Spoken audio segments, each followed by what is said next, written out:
All right, questions for Alex? First one will be Ira, second row on your right. How did Jalen and Andre do in that start in that situation? Yeah, I thought in the beginning they showed some improvement, with Jalen going to guard full time, and I thought early in the game we missed one on the outside zone the first drive that he missed an ID call on, but I thought after that he settled down in the run game and did a better job in that aspect. I think the improvement has to come in the critical situations. We had a third and I think a fourth and short or a third and short that we didn't convert. They shifted to a 3 down front and twisted, and I think he missed the reaction on the nose twisting on that one. We got to do a better job on that. And also the end of the game situations when there's obvious pass of going back to understanding how to take the sets and how to be in better protection and obvious pass, Hail Mary situation, long yardage, chunk plays and things of that nature, which were their first time in those situations. So we got to make sure we're improving on that and what to do in those situations.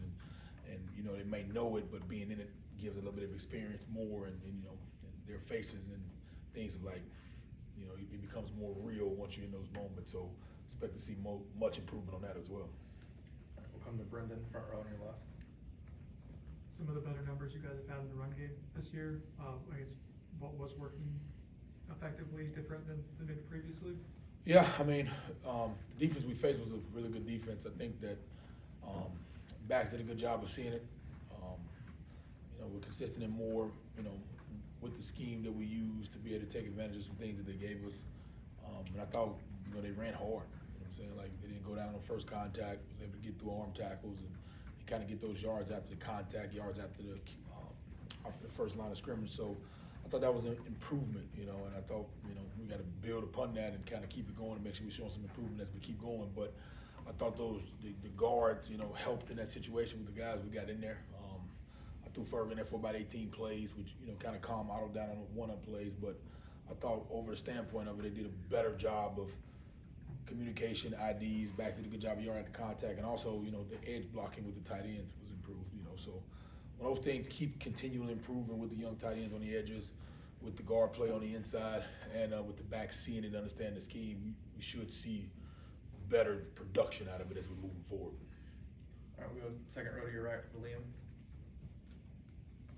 Following up on the run game, do you feel like Brock's legs, and even in time we saw Luke get out of the pocket, do you feel like that kind of gave you guys a different element to attack? Yeah, I mean, there's always going to have the scramble element when you got a guy that can kind of, if they cover downfield or, might feel a little bit of pressure and escape, part of the game. But yeah, absolutely. I mean, that does assist it. But I thought, it assisted numbers in that standpoint, but also just his awareness. I think, Brock and Luke did a good job of, hey, they might cover downfield or find that seam to kind of get out of there and keep plays alive, but also keeping that balance of keeping their eyes downfield just in case they got to hit a receiver as well. So, but yeah, it does assist in run game, especially in numbers when you add up those deals. But you also got to be in protection as a whole piece because that takes away from some of the numbers too with negative yards play. So, but you got to make sure we continue to build on that. But yeah, absolutely. All right, we'll stay over there for Ira. Guys wouldn't get to Florida State if they couldn't catch the football as receivers or skill players. When what's happening has been happening for this whole season, how, I guess, difficult is that for just their relationships with the entire team? I mean, just how is everybody handling that? Because they're, it's so isolated when those plays happen. Other guys can make mistakes, but when you make a mistake out wide open like that, how's that getting through that, I guess?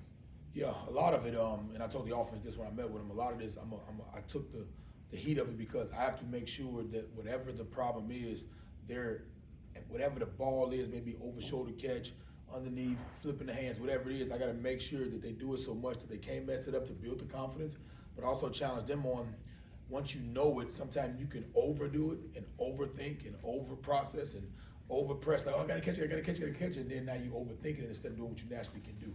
So you have to find that balance of repetitive work at it to make sure the balls that they're dropping, they're in those situations every day, whether it be deep ball threats, whether we're practicing inside, outside, whatever the element may be, maybe be dark, light, under the lights, whatever it is, to make sure they're putting them in those situations, but also them in the ownership of working it, but not over pressing and over processing. Just like, with kickers, when Fitz went through it, with snappers, with quarterback throwing bubble screens, like the simple parts of your game, don't over press it. Just make sure we're working it and addressing it. But no, I agree. I mean, I've seen guys who made plays before having these issues, and we got to make sure we find a way to bring them out of it, and we got to coach them out of it.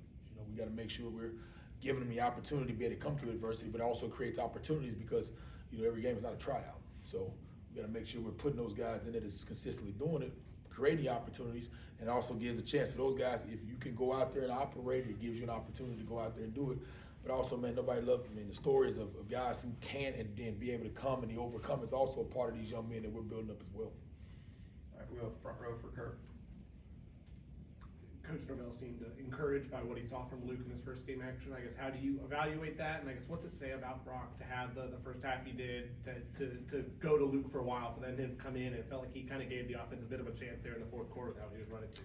Yeah, they're both going through their process of learning how to be build into elite quarterbacks at this level of college football, which sometimes comes with a little bit of growing pain, a little bit of experience, a little bit of negatives, and you know, and it builds the resilience that you need to be able to play the position.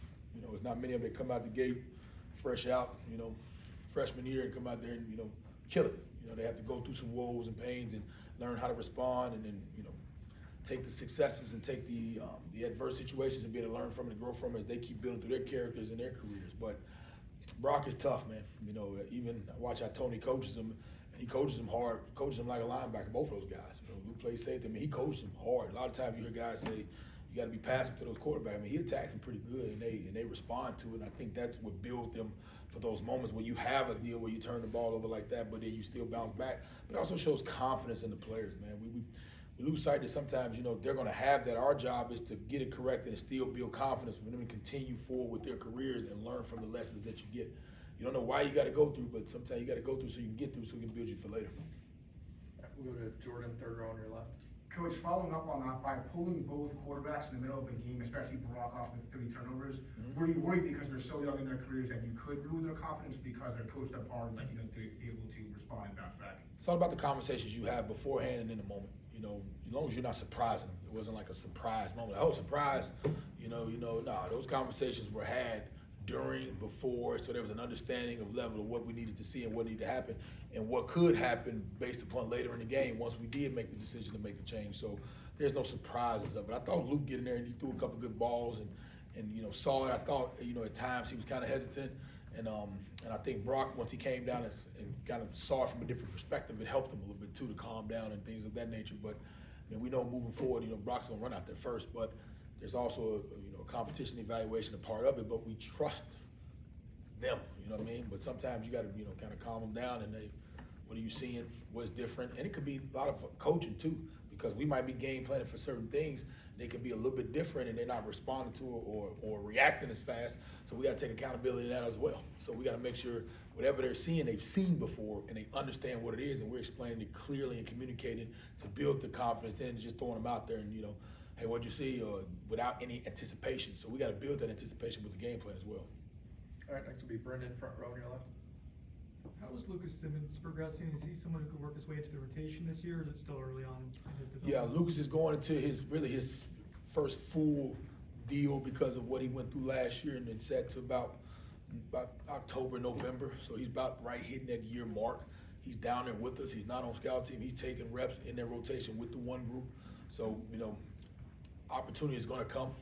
It's going to come rather quickly. I've been pleased with the steps he's taken. I'm challenging more of like those big, long, thick guys and physicality in the run game. I think he's showing those steps in it as his body develops into it. He had a little bit of minor setback with his elbow, but I think he's kind of found his way. So I'm looking forward to taking him. He knows we've had the conversation one-on-one about the need for him and what it's going to come to. But I also have to, we talk about the confidence issue. I mean, I got to make sure I'm preparing him to go out there and have the moment he needs to have, because you can also, you talk about killing young quarterbacks, you can kill young tackles. You know, so it has to be done the correct way, and he has to showcase his ability to do it at a consistent level and not just, you know, freestyle this thing. But I'm pleased with where Lucas, the steps he's taking, because he is down there with us, repping the game plan, understanding the game plan. He's on the field goal team, so he's getting a little bit of live action and contact. So, you know, as he's taking those big steps we need, I think, you know, he's going to help us in the future. All right, we'll go back to Ira on your right. I think Coach Norvell said that some of the problems with the sacks were quarterbacks may hold the ball too long. Are there things that you guys can do to help them from a scheme standpoint to get the ball out of their hands quicker, as opposed to just expecting them to see it immediately? Yeah, absolutely. You know, we do studies on, you know, time to pressure and averages for the defense that we playing. Ours was good compared to the opponents they had played in the previous deal with time to snap and throw. But there's also some times where guys got beat. You know, I was talking about the young guards late in the game, where they're in a one-on-one situation and you just get beat. There's also times when the quarterback has to understand the protection. One time they brought 2 to the back, there was 1 unclaimed, so you have to see the pitches of the rotations to be able to do it. And also, like you said, the coverage changes. We might have anticipated the type of coverage in that play that they gave something different, and it caused a little bit of hesitation. So the ownership in sacks is always going to be up front. I mean, I'm going to take accountability for every sack, no matter what happens with a back, quarterback, or whatever. It's always going to be on the offensive line because we are deemed the first line of protection. But also his understanding of it are making sure we give him the check downs of understanding where the check downs are based on what coverage he's getting, and you know, just constantly giving those reps that they're going to see, which is a part of growing in that process, because we can come out here and work it all Monday through Friday. It can be something totally different on third down. We got to make sure we're putting him in position where that can happen in practice as well. What we might say, and then throw something different on him and see how he reacts and build that confidence as well. So I think it's all encompassed to starts with us as coaches to making sure we're building the confidence in if they see something different or if they are holding the ball too long. So everything that happens out there is always going to be a responsibility of me, the coaches, and everybody, but also getting them through that process so we can correct the mistakes that we see. And so Luke's first action might have been holding a little bit too long. Now I'm interested to see what it's going to be the next time he goes out there if he learned those lessons from those mistakes. All right, y'all good? Okay, thank you, Coach. Appreciate it.